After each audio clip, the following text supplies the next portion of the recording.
कृती 2. भारतातील 5 राज्यांची क्षेत्रफळे राज्याच्या नकाशावर दिलेली आहे. यावरून प्रश्नाची उत्तरे लिही. म्हणजे इथे आपल्याला भारतातील काही राज्यांचे क्षेत्रफळ त्या राज्याच्या नकाशावर लिहून दिलेली आहेत. ते आपल्याला पाहायची आहेत आणि त्यावरून खाली दिलेल्या प्रश्नांची उत्तरे आपल्याला सोडवायची आहेत. तर चला पहिला प्रश्न वाचूया. महाराष्ट्र व मध्य प्रदेश या दोन्ही राज्याची मिळून एकूण क्षेत्रफळ किती?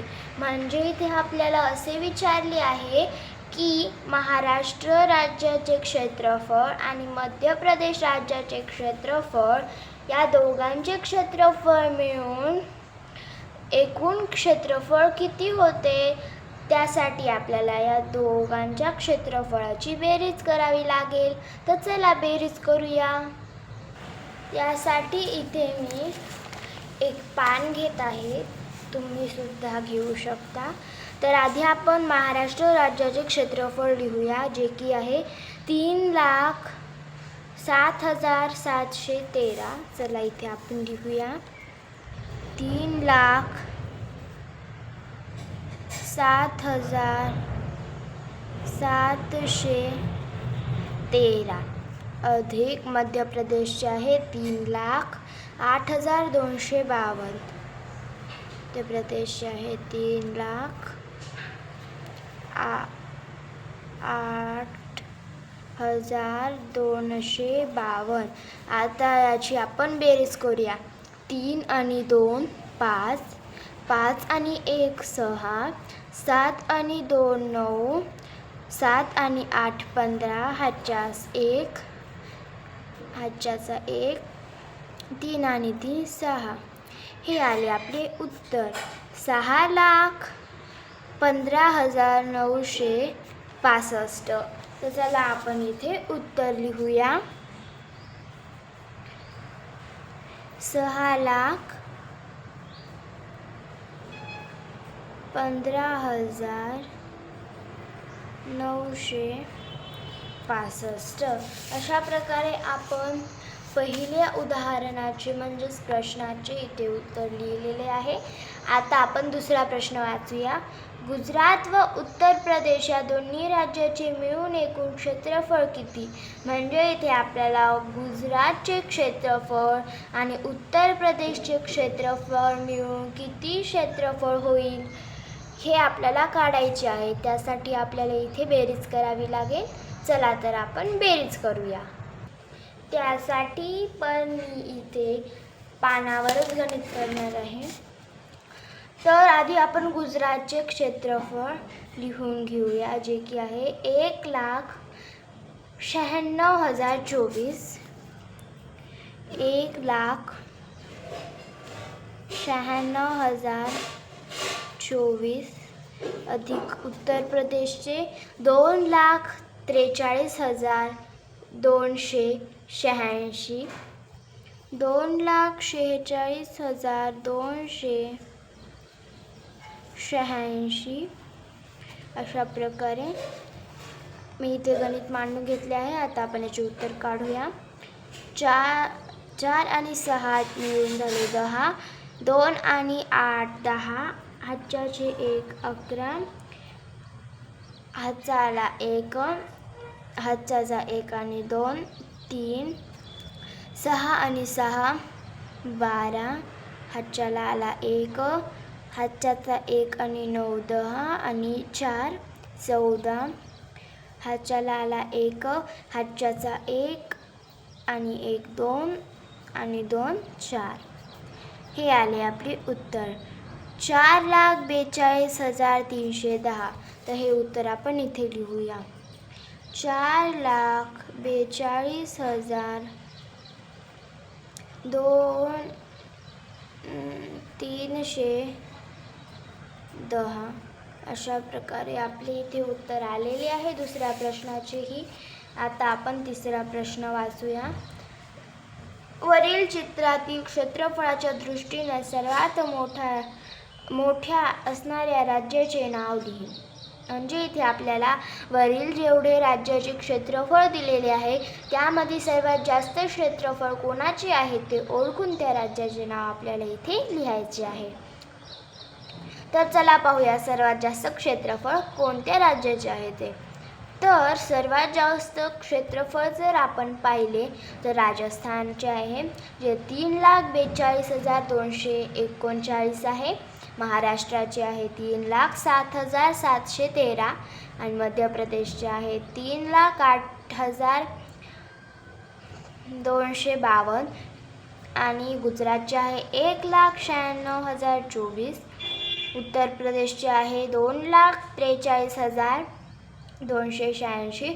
म्हणून सर्वात जास्त क्षेत्रफळ कुणाचे आहे तर राजस्थानचे, म्हणून आपण इथे राजस्थान लिहूया.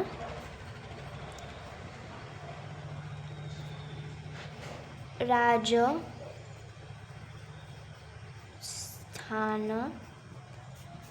अशा प्रकारे इथे आपल्याला राजस्थान लिहायचे आहे. इथे तुम्ही पूर्ण वाक्यसुद्धा लिहू शकता अशा प्रकारे. वरील चित्रातील क्षेत्रफळाच्या दृष्टीने सर्वात मोठ्या असणाऱ्या राज्याचे नाव आपल्याला लिहायचे होते. तर तुम्ही असे पूर्ण वाक्यात लिहू शकता. वरील चित्रातील क्षेत्रफळाच्या दृष्टीने सर्वात मोठ्या असणाऱ्या राज्याचे नाव राजस्थान होय किंवा आहे, असं तुम्ही पूर्ण वाक्यात सुद्धा लिहू शकता. पण मी इथे थेट उत्तर म्हणजेच राजस्थान इथे लिहिलेले आहे. तुम्ही पूर्ण वाक्यात लिहू शकता. चला तर आपण आता चौथा प्रश्न पाहूया. ही राज्ये क्षेत्रफळाच्या दृष्टीने उतरत्या क्रमाने लावल्यास दुसऱ्या व पाचव्या क्रमांकावर असणाऱ्या राज्याचे नाव लिही. म्हणजे इथे आपल्याला ही राज्याची जी क्षेत्रफळे आहेत, क्षेत्रफळाच्या दृष्टीने जर आपण ह्या राज्यांचा उतरता क्रम लावला तर दुसऱ्या व पाचव्या क्रमांकावर असणाऱ्या राज्याचे नाव लिहायचे. म्हणजे उतरता क्रम लावल्यानंतर दुसऱ्या क्रमांकावर कोणते राज्य येईल आणि पाचव्या क्रमांकावर कोणते राज्य येईल ते ओळखून आपल्याला त्याचे इथे नाव लिहायचे आहे. त्याच्या आधी आपण उतरता क्रम लावूया एका पानावर. इथे आपण उतरता क्रम लिहूयात. पहिल्यांदा पाहू सर्वात जास्त कोणत्या राज्याचे क्षेत्रफळ आहे ते. तर राजस्थानचे आहे 3,42,239. 3,42,239 याच्या खाली आपण राजस्थान लिहूया, जेणेकरून ते कुणाचे क्षेत्रफळ आहे ते आपल्या लक्षात राहील. त्यानंतरचे मोठे क्षेत्रफळ आहे ते आहे मध्य प्रदेशचे 3,08,252. चला लिहूया 3,08,252. त्याच्या खाली आपण मध्य प्रदेश लिहूया, मध्य प्रदेश अशा प्रकारे. यानंतरचे मोठे क्षेत्रफळ कुणाचे आहे तर महाराष्ट्राचे. तर चला महाराष्ट्राचे लिहूया. किती आहे तर 3,07,713. तर चला हे लिहूया 3,07,713 आणि याच्या खाली महाराष्ट्र नाव लिहूया लक्षात राहण्यासाठी. महाराष्ट्र अशा प्रकारे. आता यानंतरचे मोठे क्षेत्रफळ आहे ते कोणाचे आहे तर उत्तर प्रदेशचे, जे की आहे 2,43,286. चला लिहूया 2,43,286 आणि हे उत्तर प्रदेशचे, म्हणून आपण याच्या खाली उत्तर प्रदेश लिहूया. उत्तर प्रदेश. यानंतरचे सर्वात लहान जे क्षेत्रफळ आहे वरील दिलेल्यापैकी ते आहे गुजरातचे, जे की आहे 1,96,024. चला लिहूया 1,96,024. 96,024 गुजरातची आहे, म्हणून आपण याच्या खाली गुजरात लिहूया. गुजरात अशा प्रकारे. आता आपल्याला पाहायचे आहे की दुसऱ्या आणि 5व्या क्रमांकावर कोणते राज्य आहे. तर दुसऱ्या क्रमांकावर आहे मध्य प्रदेश आणि 5व्या क्रमांकावर आहे गुजरात. सो चला आपण इथे लिहूया.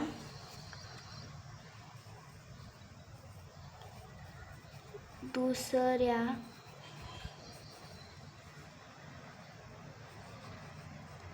क्रमांकावर आहे मध्य प्रदेश आणि यानंतर 5व्या क्रमांकावर आहे ते गुजरात. अशा प्रकारे इथे मी उत्तर लिहिलेले आहे, तुम्ही सुद्धा लिहा. आता आपण 5वा प्रश्न वाचूया.